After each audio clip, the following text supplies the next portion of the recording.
Alors souvent, tu vas avoir des gens qui vont te dire sur Internet, j'ai tant de patrimoine, 1 million, 2 millions, 3 millions, 10 millions de patrimoine. C'est de la merde et je vais t'expliquer dans cette vidéo pourquoi.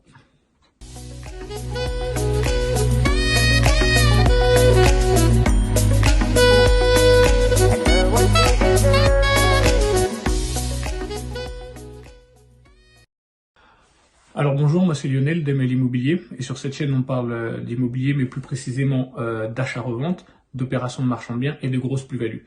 Donc si ce qu'on fait t'intéresse, n'hésite pas à t'abonner à cette chaîne et surtout à activer les notifications pour être au courant de toutes nos nouvelles vidéos.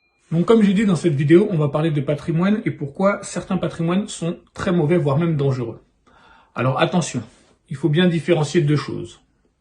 Je ne dis pas qu'il ne faut pas avoir de patrimoine, bien au contraire, parce que je pense qu'il faut en avoir et avoir du patrimoine est une excellente chose pour sa descendance, en cas de coup dur, et je pense que se constituer un patrimoine est la base de ce que chacun d'entre nous devrait faire principalement dans l'immobilier. Cependant, tous les patrimoines ne se valent pas. Il faut bien le comprendre. Tu vas avoir des gens qui vont avoir un patrimoine de 90 appartements et des gens qui vont avoir un patrimoine de 8 appartements. En aucun cas, il faut que tu crois que celui qui a 8 appartements et celui qui en a 90, comme l'autre il en a 90, il est mieux. Ça, c'est une vision très pueblo, j'ai déjà rappelé ce qu'était le pueblo. Mais la qualité compte. Comme dans toute chose, il y a la quantité et la qualité. Et sur le patrimoine, je vous dirais, privilégiez toujours la qualité. Ça, c'est très important. Parce que tu peux avoir 90 appartements dans des villes où l'immobilier ne fait que chuter d'année en année. Moi, je regarde beaucoup le site Meilleurs Agents. Je vous invite c'est le site que je consulte le plus. Et sur ce site, on voit les courbes de comment évolue l'immobilier au fil des années. Et je ne vois aucun intérêt à aller avoir un gros patrimoine dans des villes qui sont en chute libre. Si vous vous en voyez un, n'hésitez pas à me le dire dans les commentaires. Mais je ne vois pas pourquoi j'achèterais des appartements ou des immeubles de rapport dans des villes qui chutent. Parce que ça veut dire que forcément mon patrimoine chute. Il y a aussi une deuxième chose à savoir. Quand vous avez beaucoup d'encours, vous n'avez pas de patrimoine, vous avez une dette. Parce que l'immeuble, l'appartement appartient à la banque. Comme je dis, quand on rembourse son crédit, on est le locataire de la banque, on n'est pas propriétaire.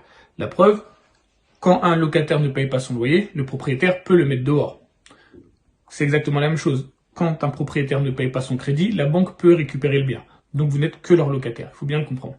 Donc quand vous avez un patrimoine où l'immobilier baisse, c'est dangereux. Quand vous avez un patrimoine qui est hautement détenu par la banque, c'est dangereux. C'est pour ça que vous allez voir des bons formateurs qui vont vous expliquer les biens patrimoniaux.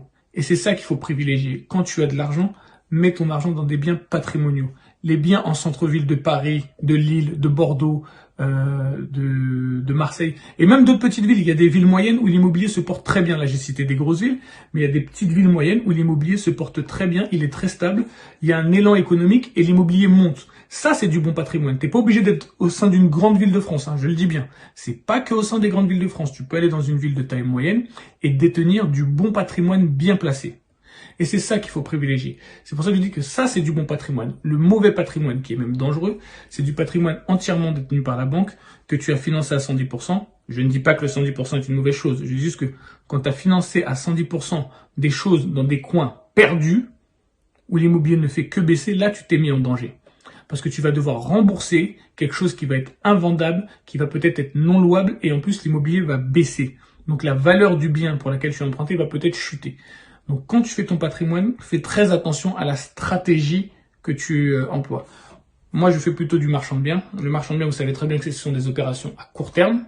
Par contre, quand je veux investir dans un bien patrimonial, là, je change complètement de vision. C'est une vision sur le long terme.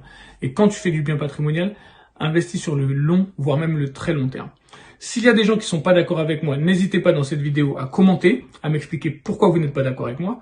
Si vous pensez que tous les biens sont un bon patrimoine à détenir, n'hésitez pas à me le dire et à expliquer pourquoi.